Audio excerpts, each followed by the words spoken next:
They say fantasy isn't real, but 2025 proved us wrong. These are the top 10 shows that lived in our heads rent-free this year. We watched the Dragon Reborn face the shadow and wheel of time and felt the cosmic weight of the empire crumbling in foundation.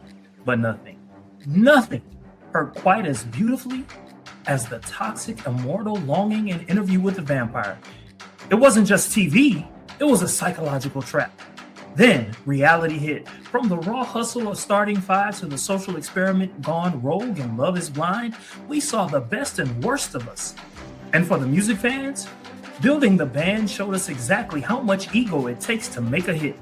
We survived the streets from Diarra from Detroit, fought the legal system in reasonable doubt, and felt the tension of the suburbs and the perfect neighbor. Whether it was the high-stakes drama of Bel Air or the chilling history of Hurricane Katrina, come hell or high water, the stakes never felt lower than life or death. From the cozy vibes of Great American Family to the speculative mysteries of Paradise and Forever, and that pulse-pounding, heated rival, 2025 was a masterclass in storytelling. Several shows on this list is a lie. Can you guess which one? Drop your rankings in the comments. Let's argue.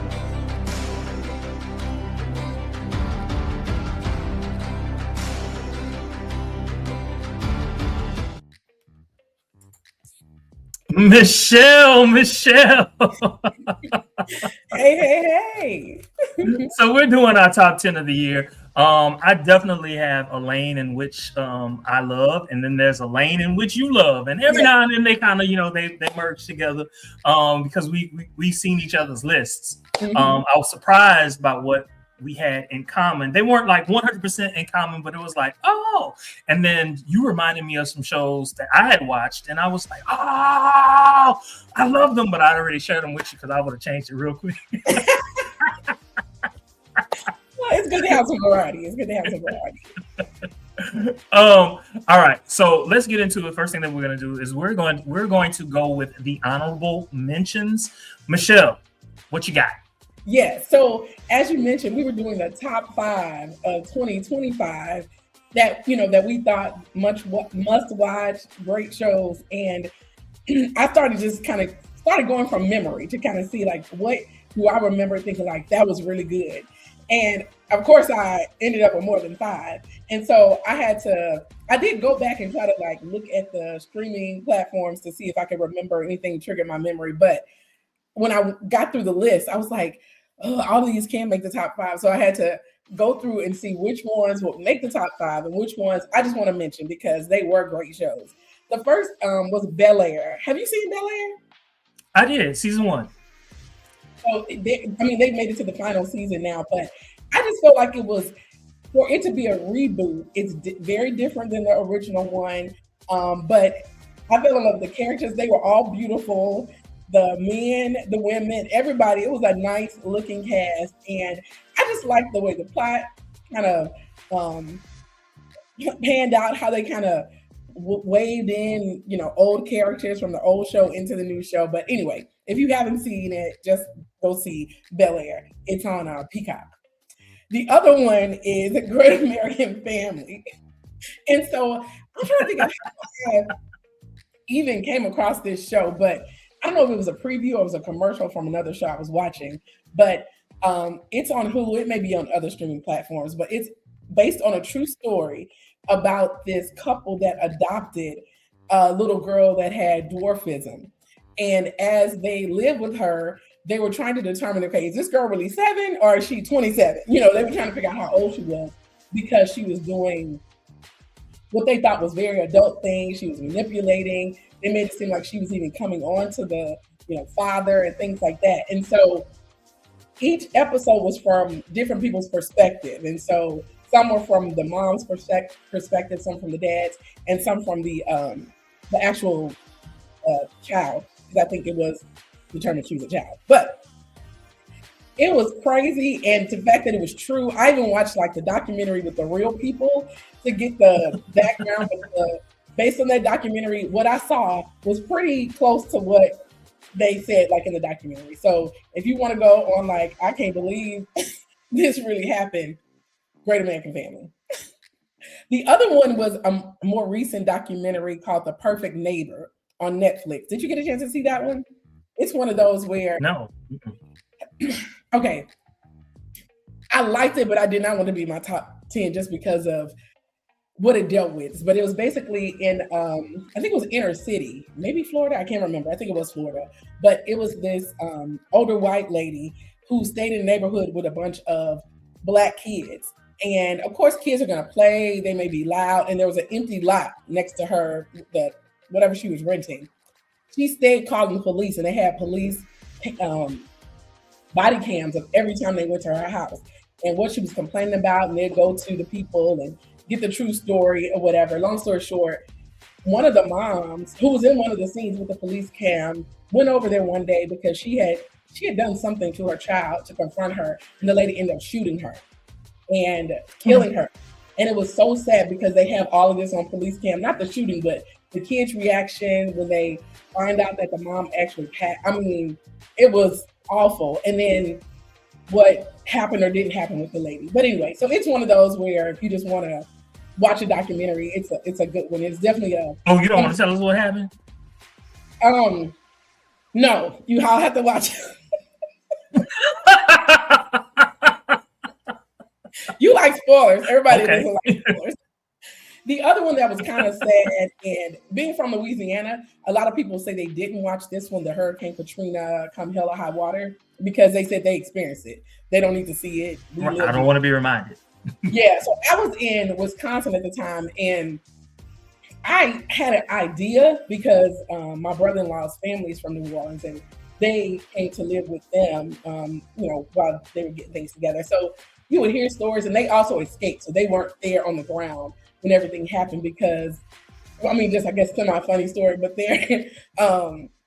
their father, which is my brother-in-law's grandfather, was in was it 1956? Whatever, there was another hurricane that flooded New Orleans, and he was there and barely escaped. So they were like, any little raindrop, or they say it's going to be a hurricane, he was out. And so they said they were checking on him during Katrina to see, what he was going to do. And he was already in Mississippi somewhere. So he was safe. He had left. But anyway, I think when I watched it, I did not realize how fast and how the flooding actually happened. I think I had a different view of what happened with the floods and how fast, because they had people with video footage of like literally minutes of the water being like on the ground up to the top of cars, and then up to like they're on the roof and it's like right there. And I'm just like, it was so scary just watching. I could not imagine experiencing it. And then the people that walked to escape, if you experienced it, I can understand not wanting to see it. But to me, it was good to see just what happened and how it was handled and not handled and stuff like that. So Hurricane Katrina come hell or high water. Yeah. And then the last one is Love is Blind Denver. I typically watch every Love is Blind season. This one I like because it was super messy. Like I did not think, and this is probably my bias, but to me, the more Black couples on the show, usually the better. Where this one only really had, and this is a spoiler if you haven't seen it, one Black couple on the show, but messy boots. Like it was all kind of, it was messy, and I enjoyed it. So that was my last. So you were trying to tell me about how it was messy, but we had to go live, and so you didn't finish telling me. So what made it so messy, Michelle? Well, okay. So I think number one, there's so I think because people know the formula now, like they're trying to make it on the show, to make it to the show. So okay. They can edit, they can do all the kind of stuff that they need to do. But even in the pods, like I don't know if you've gotten there yet, but there's one guy, and the way it seems on camera is like he was all in love with this one girl, and the girl leaves, and all of a sudden the next day he's in love with this next girl. Yeah, and so it's like, wait a minute, what? And what's messy is you talking about the Asian dude? Yes. Have you gotten to where they met and where she was just like, well, one couple. I saw one couple. Oh, okay. So spoiler, but so she's all, it doesn't really matter what he looks like, her family looks like United Nations, all this kind of stuff. So you can tell when she meets him, something is off. And then they have like a next day before they go on the trip where she confronts him to tell him she just can't do it, but she doesn't. I guess the way she says it, he doesn't get it, so he still thinks there's hope. But anyway, you have to see it. But that part's messy.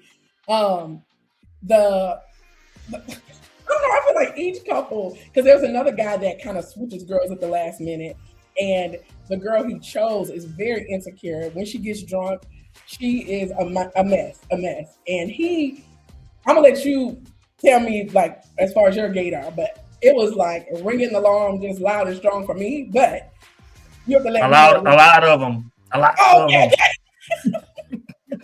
So to me, I was just like, okay. But anyway, I just thought it was like good, and just, I don't know, just the little conflicts they had with it was entertaining. Okay. All right. Yeah. All right. So, do you want me to go first, or do you want to go first with our top 5? I'll let you call it. Yeah, I've been talking, so you can go. All right. So first, I'm sorry. What'd you say? Oh, whatever's easiest for you too. Okay. All right. So this. All right. So I'm going to start with my number 5. Okay. I've got to find 5. I've got. Okay. All right. So here we go. All right. So I chose this, Building the Band. Building the Band is my number 5. This is kind of, and we were just talking about it. It's kind of like Love is Blind meets the X Factor reality experiment. It was basically, as far as I'm concerned, it was a sleeper hit of the summer. By forcing contestants to form groups without seeing each other. The show focused purely on vocal chemistry, which felt, I don't know, it felt kind of different, especially considering we're so image based. You know what I'm saying? Yeah. I think what I liked a lot about it was the genuine distress and joy of the contestants, because they had to choose the right person. They wanted to build a band, and they wanted like different harmonies, different sounds, different people, different genders. Some of them only wanted, one gender. Right. And then also the mentorship from the different judges. You had Nicole Scherzinger, Kelly Rowland, also Liam Payne, rest in peace. They all seem to be so excited about all of the contestants, and really wished the best for them. But also seeing the dynamics of each group. And there were some people that I didn't like. Let me tell you, I'm just realizing I had this still on. There were some contestants that I didn't like, but they made. I think they made the season even better. I think the show's narrative arc, if you will, followed, I don't know, like a genuine natural progression, especially as they got towards the end. And again, the stress of it, being eliminated and all of that. It reminded me a little bit of American Idol. It did. But you could tell, like, you knew, right? Just based off of how well they were singing, you knew who should have been picked and who should not have been picked, and all that. It was just sheerly based on talent, and I absolutely loved it. I didn't expect that. I didn't expect it at all. I knew it was going to be good, but I didn't expect how I felt about it. Michelle, your thoughts? I was actually shocked because we talked about this earlier this summer that you had watched it. I'm usually all for a musical band show, American Idol, The Voice, all these little type of show, Making a Band, all that kind of stuff. So I'm usually down for those type of shows. And like you said, this one was totally different from the others because they couldn't see. It was all based on vocal ability. And they did talk to each other. Remember, they had those phone calls, but they tried to build on some type of chemistry. But also what surprised me was how good they sounded together based on not knowing each other or whatever. And just even the way they were able to redo those songs. That's the best way I can say. Songs that they like, songs that we all know. But they were able to kind of like revamp them, and it sounded amazing. So this is the only one I can comment on from your list. So. This was gonna be in my honorable mentions, but since you were mentioning your top 5, I left it off. Well, I wanted you to include it. It was just the fact that some of us, well, some of the things that we chose were like similar. Yeah. All right, so I'm gonna try not to forget to We'll bring us back. pick it up. All right, so my next one was Foundation. For those of you all who have Apple TV, you're fairly familiar with Foundation. Foundation is a huge hit. It's based off of a series of books. I even remember my high school chemistry and physics teacher. He was talking about Foundation, like he was trying to get me to read Foundation. I was like, nah. He was like, it's better than Star Trek, and I was like, that's where you lost me. I am not. but anyway, I really think. I think part of what I really liked about this particular season was Brother Day. Brother Day is kind of like you can think of him as a king, right? So what happens is you have Brother Dawn, Brother Day, and Brother Dusk, right? So Brother Dawn is learning how to be a quote unquote king, and then once he reaches a certain age, then he becomes Brother Day. Brother Day is the king. Okay. And then once he reaches a certain age, he becomes Brother Dusk, and he's mentoring Brother Day. Now they're all clones. Oh. So it's the same person over and over and over and over and over again, but they have kinks to their personality. In this particular season, this Brother Day was completely different from the Brother Days that we had seen in the past. This particular Brother Day, he was like, I don't want this. I don't want this responsibility. I want to fall in love. I want to, I want to live my life. You people are crazy. You know what I'm saying? Which was completely different from previous seasons where Brother Day was just horrible. Like I'll kill you. And he meant it.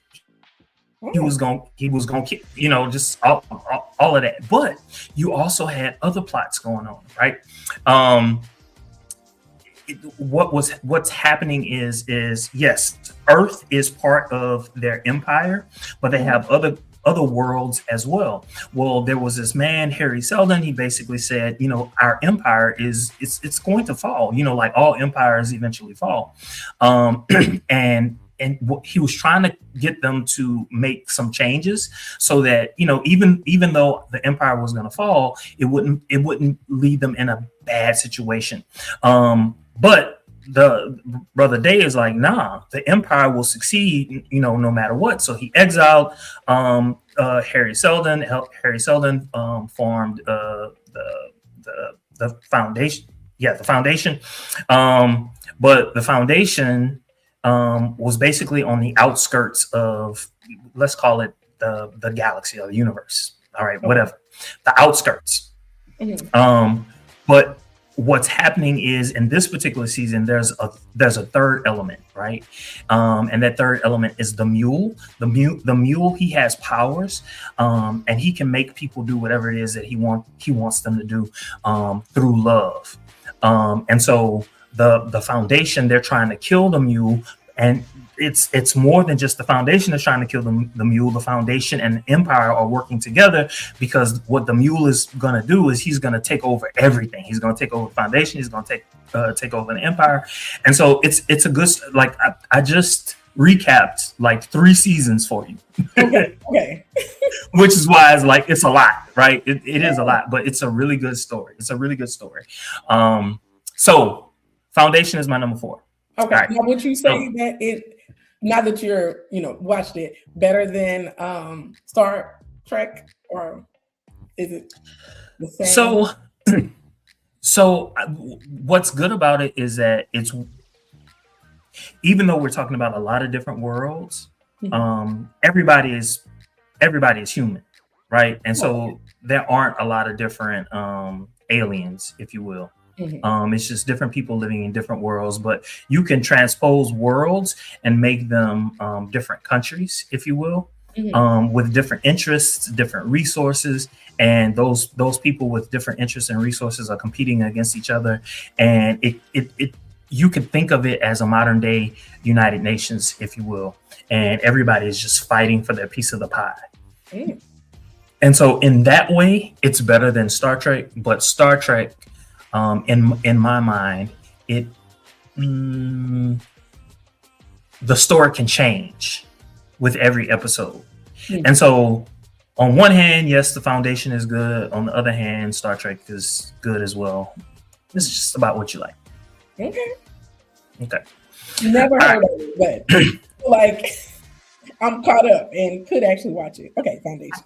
Oh, you lied. You ain't gonna watch it. I said I could actually watch it. I didn't say I would. See, nah, that's the truth. All right. So my third one is Interview with a Vampire. All right. Now, Interview with a Vampire has quickly become like my probably the show that I love the most. And, you know, just to be honest, for those of you all who are watching Interview with a Vampire, the last season that came out was in 2024. But I keep watching it. All right. And for those of you all who have watched the movie, it's very similar, but because they have these different episodes, they get to delve into these characters, and it's not an hour and a half, right? It's 8 hours, right? And technically it's 16 hours. So one book, 16 hours. And so they delve into the complexity of memory and manipulation and what all of these different characters did and how it affected them internally and how that then changed them. And it was psychological. It was in depth, right? So everyone who watched the movie remembers Claudia, right? This little girl who, you know, she was dangerous, she was bad, but oh my God, like another thing that I want to say, all of these all of these actors were fantastic. All of them trained in the theater, right? So that when they came, they delivered. They delivered. I mean, and it was just, you know, it was everything. It was everything. We thought we knew these little passing sentences. Like for those of us who read the book, it was just like one little sentence.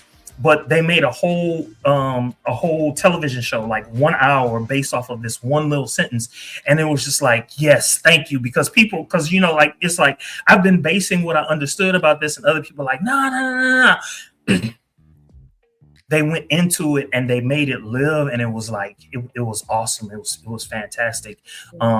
Characters that we liked, and we were like, oh, he's in love with Louis. Talking about Armand. Do you remember Armand from the movie? I don't know if you even saw the movie. Interview no, with I didn't. That's why I say that was okay. I can comment on. I've actually heard of this and heard good things about it. So it's not like the foundation where I was like, what? Like it didn't even come up as a recommendation. But this one I have heard of. And it's the one that you reviewed or still reviewed, right? Still, the season 3 is coming out in January, and I'm ready. Everybody I know is ready because season 2, you know how like typically season 1 is good and then season 2 is less good. Mm-hmm. Season 2 got better. Ooh. And so season 3 has got to be like thebomb.com. Yeah, it's got to be, and I'm here for it 100%. I am. All right, so let's move. I feel like I'm taking a little too much time. Yeah, you're fine. All right, so my number 2, The Wheel of Time. Now, I put this out on YouTube and somebody was just like, you got to be kidding me, not Wheel of Time. Yes, The Wheel of Time. The Wheel of Time was really that good, especially season 3. So it was the opposite. Season 1 was right here. Season 2 was right here. Season 3 did this, right? It's been canceled, but that's okay. Okay, so in this particular story, you got this young man who doesn't know his lineage. He doesn't know that he is the quote unquote the dragon reborn, which basically means that he's going to right the world. What's happening is he has met a number of people along the way, and all of their lives are intertwined with his. He needs all of them to help him become the person he is meant to be. Okay.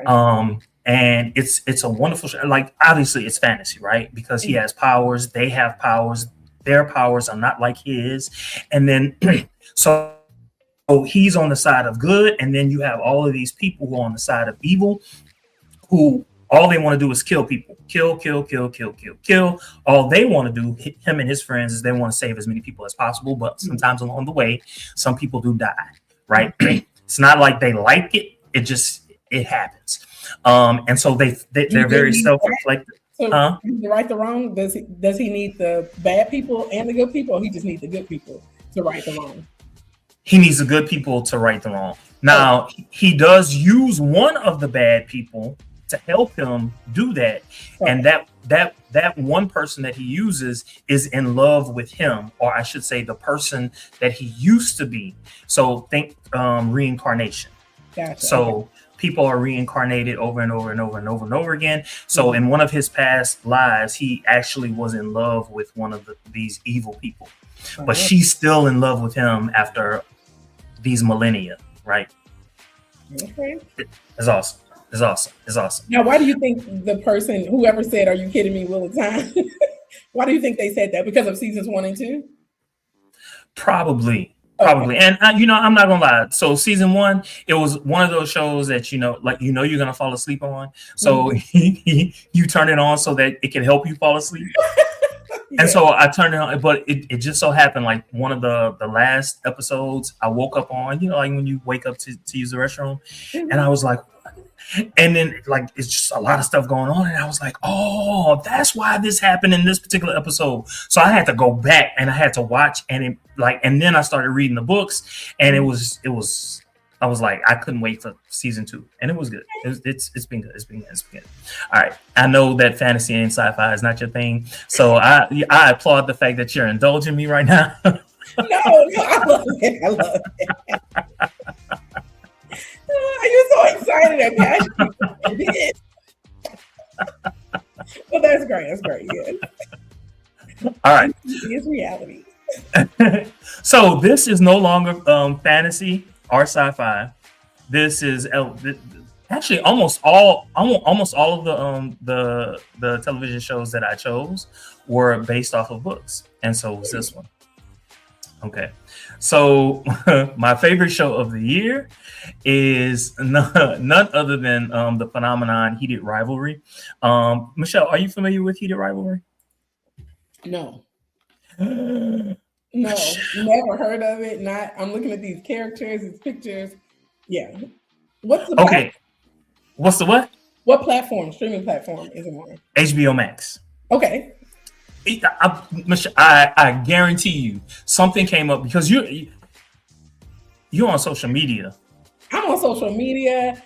I watch. Well, it's only the shows I watch on HBO is John Oliver. I watch him, and I watch it's the crazy. What is it called?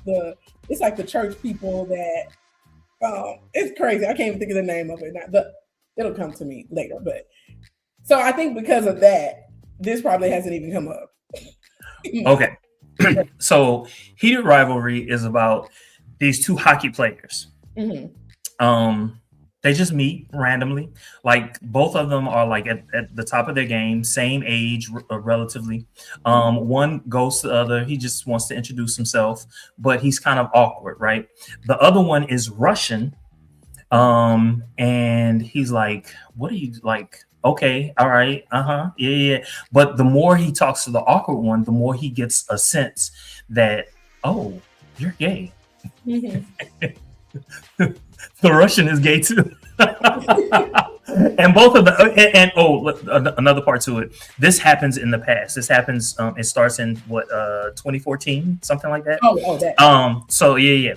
And so with your fantasy and stuff, I'm like the past, like the 1700s. Okay, the past. 10 or so years ago. Okay. And so they they do with what young boys do, because at this particular point in time, they're like fresh out of college, that kind of stuff, right? And they're not trying to get to know each other at all. And then over the years, what ends up happening is they start to develop feelings for each other. Now, in episode 3, what happens is one of their another hockey player. This particular episode is all about him. It's not about the two main characters. It's all about him and the person that he has decided he's going to take a chance on. And of course, they're both gay, right? And so the person that he decides to take a chance on is like he's just out. He's out. But the hockey player likes him, right? But you see the dichotomy between that one character and all the other characters. The other characters are hiding who they are, but this one guy is out, and he has a loving family. They support him, they validate him, and so as a result, he's free to be himself. He's also nah, you want to hide me? I can't do that for the rest of I can't wait 3 years. You know, I want to be able to show you off to all of my friends and all that other good stuff. And so they break up, and you fast forward now to episode 6, which is the last episode. And well, I should say episode 5. In episode 5, at the end of that particular episode, that particular character, the hockey player who fell in love with the guy who's not a hockey player, you know, they've won the Stanley Cup. Oh, yeah. Okay. And so everybody's hugging their family members. Everybody's down on the rink or whatever. And so he calls the boy, because the boy is in the stands watching, right? So he calls him, and the boy's like, "What are you talking about? Like, what, you want me?" And so he's like, "Yeah, I want you." And then he kisses him on national television, you know, all of that.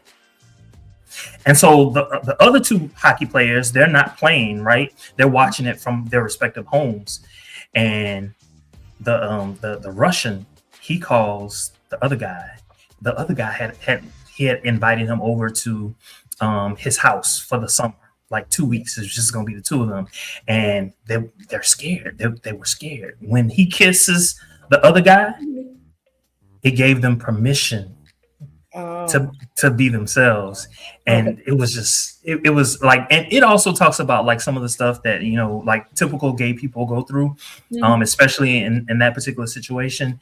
And like, I can't tell you how many different times I cried on that show. Really? Like starting with episode 3, 4, 5, and 6. I can't tell you how many times I cried. It was beautiful. It was. So beautiful. Did you read the book first and then was like, oh my gosh, they have a series, or you went back and read the book afterwards? I went back. I didn't know that this. I knew nothing about it. I just saw two men and I was like, oh, I want to watch that.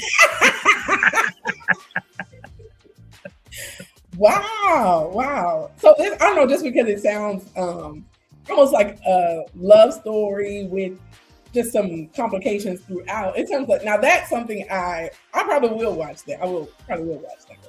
And it was your number 1. So. But it's my number 1, and I didn't know this when I first started watching it. Like I didn't. I promise you, I didn't know it. But that show is the most watched show in all of television history. What? Wait a minute. Most watched. Just 6 episodes. Most watched show in television history. Because people are watching it again and again and again and again. And it's like straight people, like podcasters, straight guy. All they do is like they do sports, but they watch it. Yeah. It speaks to people. Yeah. Okay. So yeah, I will. It sounds like something I actually will watch. So yeah. Well, great list. I mean, you've made me like excited about the shows that I probably wouldn't be excited about. So, but I will watch Heated Rivalry, because that one sounds like something I could actually get into. So, yes.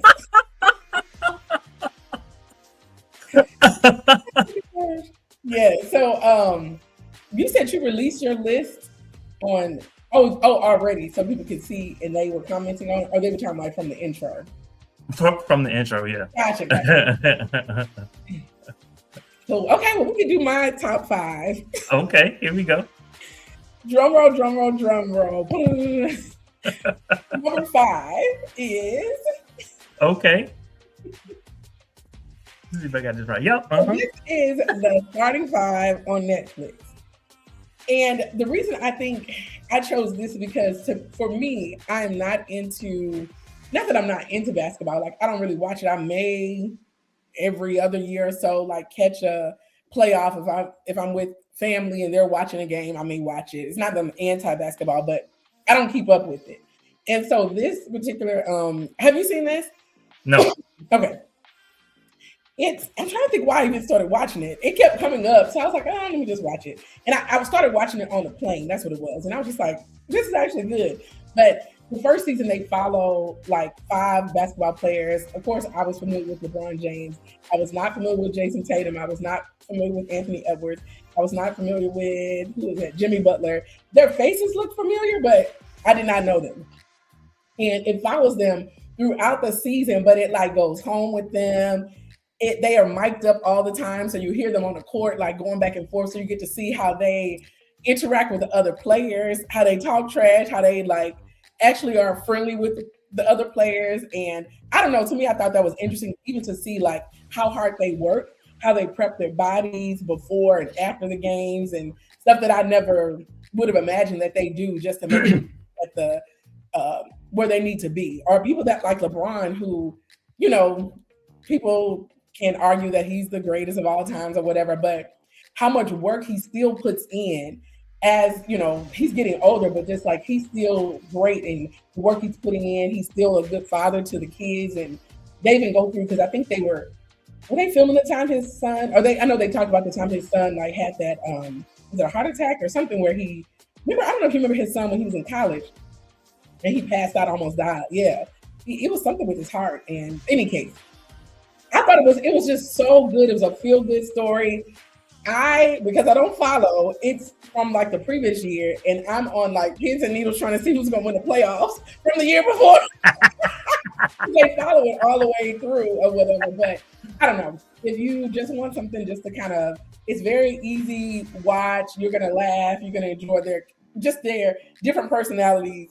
Starting 5. They have another season or 2 too, so you can catch up on that. Okay. Yes.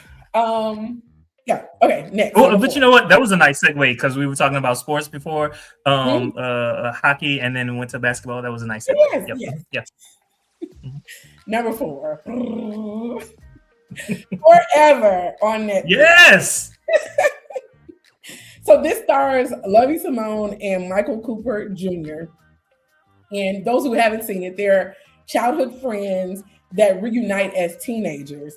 And it deals with their relationship. It also deals with their relationship with parents. And they come from, I don't want to say different side of the tracks. It doesn't seem like she was like in the hood or nothing, but she definitely wasn't as well. Upper middle class, lower middle class type situation. That. Just kind of that, dealing with that situation, parents. But I felt like it was, I don't know, it was a feel good. I felt like it was authentic, like things that would happen in relationships, real Black parents, what things they would say to their Black kids. 100%. Like some of them were told to me. I was like, yes. Like, you would have beat him right there. You know. Right. So you just, got involved, and it was just such a cute little, I don't know. I loved it. And I think I heard there was another season. I feel like there is another season coming. So they better. I'm waiting for it. I fell in love with it. It was one of those things that just kept coming up, and I was just like, what is this? Let me go ahead and watch it. And I was hooked. It didn't take me long to be hooked. Yeah. And I know, like, when people, I think during that time, people are always ask, what are y'all watching? Any recommendations? And I would always recommend this one, because typically across the board, like no matter what you're into, people enjoy this. Because I know, like, my sister likes a certain type of show. My husband likes a certain type of show, but everybody seems to have enjoyed this one. But yeah, forever Netflix. All right, number 3. Okay, let's see if I got the right one. Yes. Paradise on Hulu, starring Sterling K. Brown. Now, this one everybody was talking about, but if you didn't watch it, you really couldn't. Like, if somebody said, "What is the show about?" you really couldn't explain it. Did you? I can't remember if you watched. Okay. I did. To me, to explain it, you have to spoil the show a little bit, because, we're going to spoil it. Hopefully you've all seen it, but it starts off with Sterling K. Brown. He's like Secret Service or something, and he discovers the president has been killed. And so the show kind of starts like investigating his murder, but then you realize that they're not even they're on Earth, but they're in like a cavity. Underground bunker type thing. Yeah, because the world has, I don't know, world has ended or something, they think upstairs. So anyway, drama ensues inside the underground world. They're still trying to figure out if people are alive on the outside. And it's just a lot going on. But every episode was good, left you with cliffhanger after cliffhanger. And people that you didn't expect would be bad guys are bad guys. I don't know. It was all around great show. Yeah. It really was. It really was. And I was just like, at one point, I was like, Sterling K. Brown, he has killed the president. What? A black man has killed the president? You're going to jail. You're going to jail. Yeah, it's very, very good. Can't wait for a next season. And yeah, I can imagine getting any worse. So, but I kind of feel like this must have been like one of those shows that started in 2023 and ended in, 2024 and ended in 2025. I kind of feel like it because it may have because I think when I started watching it may have been a little late because they had already. I think people were talking about it, and I was like, well, let me just. Because I know I wasn't on the back because I think they released episodes in chunks, and when I watched it, I didn't miss. I was able to watch it all. I didn't have to wait for the next episode. So whenever I did it, all fully released. But yeah, this could have easily been my number one, but I was just using different things to prioritize. Oh, so they're close. Your 3, 2, and 1 are really close. Okay, all right.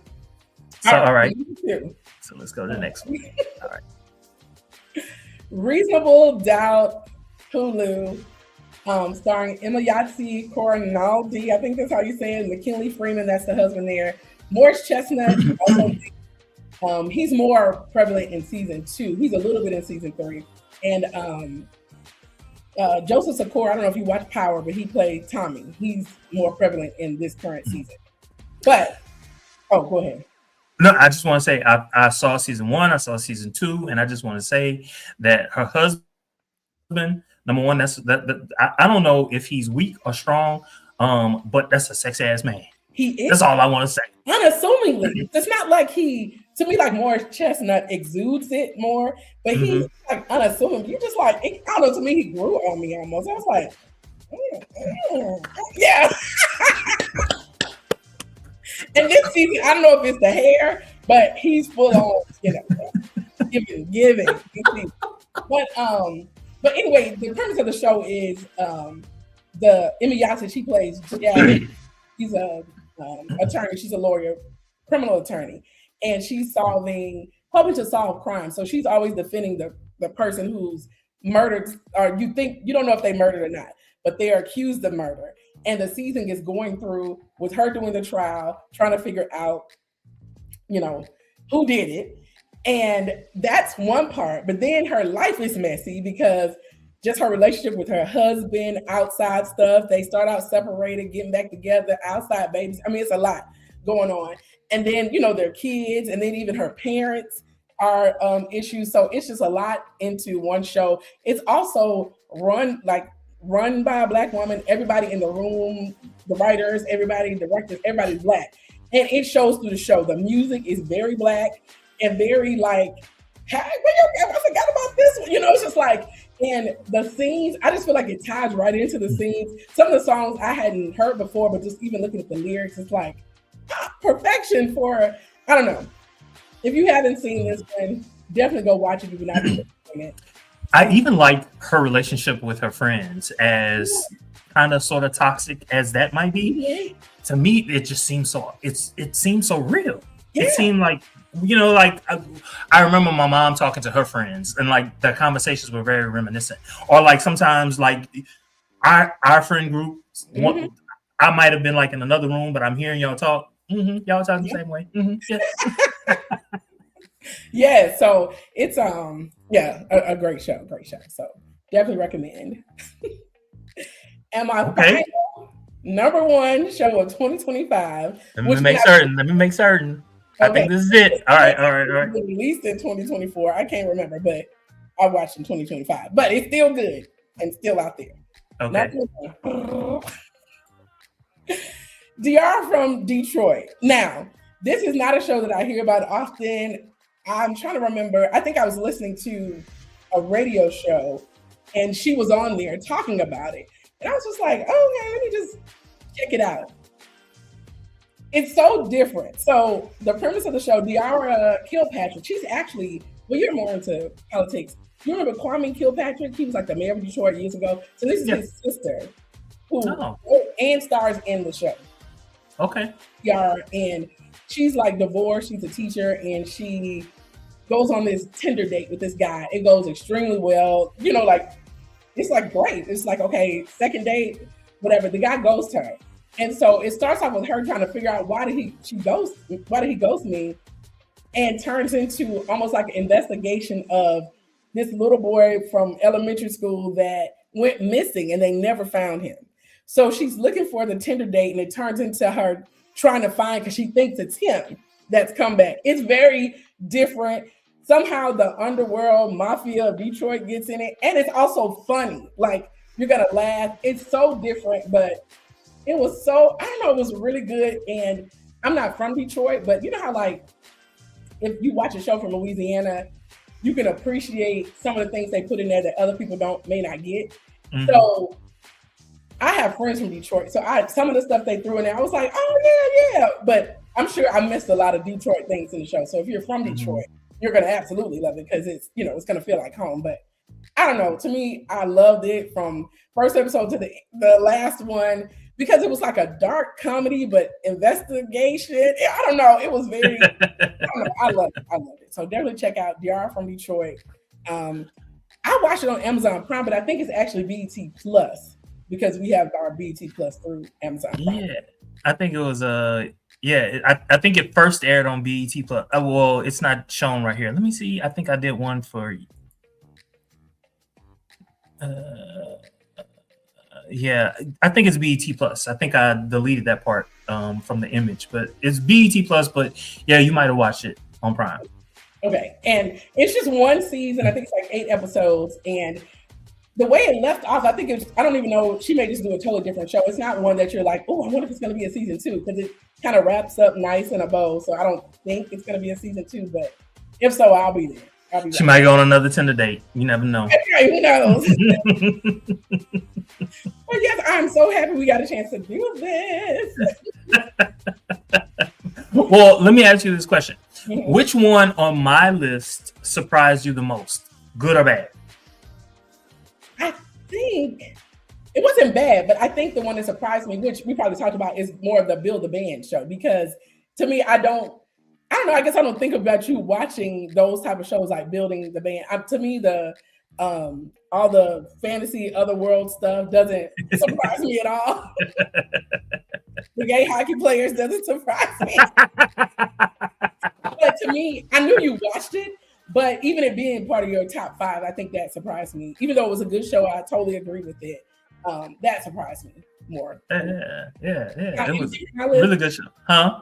Anything from my list, what I noticed is my list was black. I was like, I watch a lot of black stuff. But, you know, hey. Not 100%, because your what did you call your honorable mentions? Several of your honorable mentions weren't necessarily black. And okay, so the opposite is true. I was just like, ooh, I don't think I watch enough black. But I knew, like, a lot of the shows that you show. I think the only one I didn't know was your number 1. Like, I had watched all of the other stuff that you named, except your number 1. Well, I take that back. The basketball one. Oh, okay. It was basketball, so I wasn't gonna watch that. Yeah, and what's funny is because I did not think I would be into it, but it is. I think because it's more of like a, I don't want to say drama, but it's like their lives, and so they do like show the games and stuff, but they're talking during the games and be like reality. It's reality. Yeah, you like reality. Yeah. Oh, that's something that I was surprised about. I thought you would have had more reality on your list. You didn't have a whole lot of reality on your list. Me too. Like when I started thinking about the reality shows that I watched this year, because even like, what's the one that was, and I can't believe I watched it. Temptation Island? It's like one where they go out, and to me, everybody's talking about it. That's why I started watching it. But I do watch reality, but when I started thinking about, to me, those are just kind of like mindless, and it was good. It was fine. But when I really had, because I had to think and narrow down, I was just like, okay, this was really good, and yeah. Okay. All right. All right. All right. Yep. Anything that was controversial to you? As far as like that on your list or mine or just in general? Yeah, either one. Nothing I can think of controversial. Yeah, unless I mean, okay, you mean like as far as the show being controversial or The show. um nothing coming up is like that's yeah, nothing I can think of. Yeah. That was controversial. Okay. Okay. No. And I didn't necessarily think that anything would be considered controversial, but just kind of like, I don't know about that one. I think because I didn't watch, but like of your top 5, I didn't watch a lot of them. So I don't know if I would, like you were saying, the foundation. No, what was the one that you said somebody was like, not water? Is it water? What was it called? It was like your number 3, I think, or 2. It was the one with the Wheel of Time. A Wheel of Time. I know it was a W or something. I said water. Like to me, I think if I had watched them, I could be like, okay, I cannot believe you put that one on your.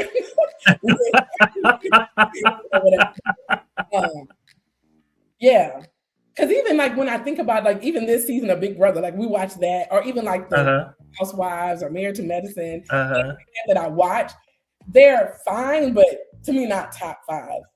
Okay. Unless it's an extremely good season, and I know those seasons they were all right. Yeah. I mean, in terms of reality, Housewives, they're not doing what they used to do. I still watch them. I did not watch, and I think maybe I was semi-boycotting Atlanta. I don't know because of Phaedra, but it's almost like they have their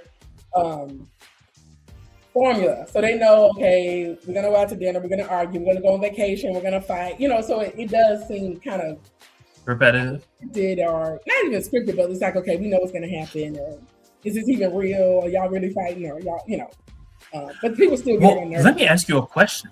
What's going on with Candy and her husband, Todd? What's going on? Is that true? At first I was like, they lie, it ain't true.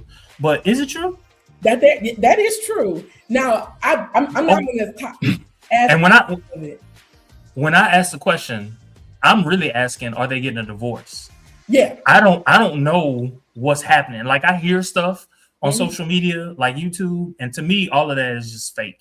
But so I don't really know what's really happening. I did see one post where their sex lives were like as crazy as Phaedra said it was. And Phaedra was like, well, I try not to. So she didn't really answer no questions. So I don't know what's true. So, and I will say, or what's even being alleged. I used to be on top of all the little stuff, but I listened to, it's a lady, her name is Miss Misha, she reviews reality shows, and every once in a while she'll do like a pop on for like, if it's like hot news like this. And so I listened to part of it, and Candy, as she was talking about it, she was saying like it's difficult for her and it's hard and it was a tough decision and stuff like that. So I think it is true. I don't have the details of like what exactly happened or whatever, but it seems like they were the last baby girl had a party and they were all there together, but Todd was not in any of her photos that she posted.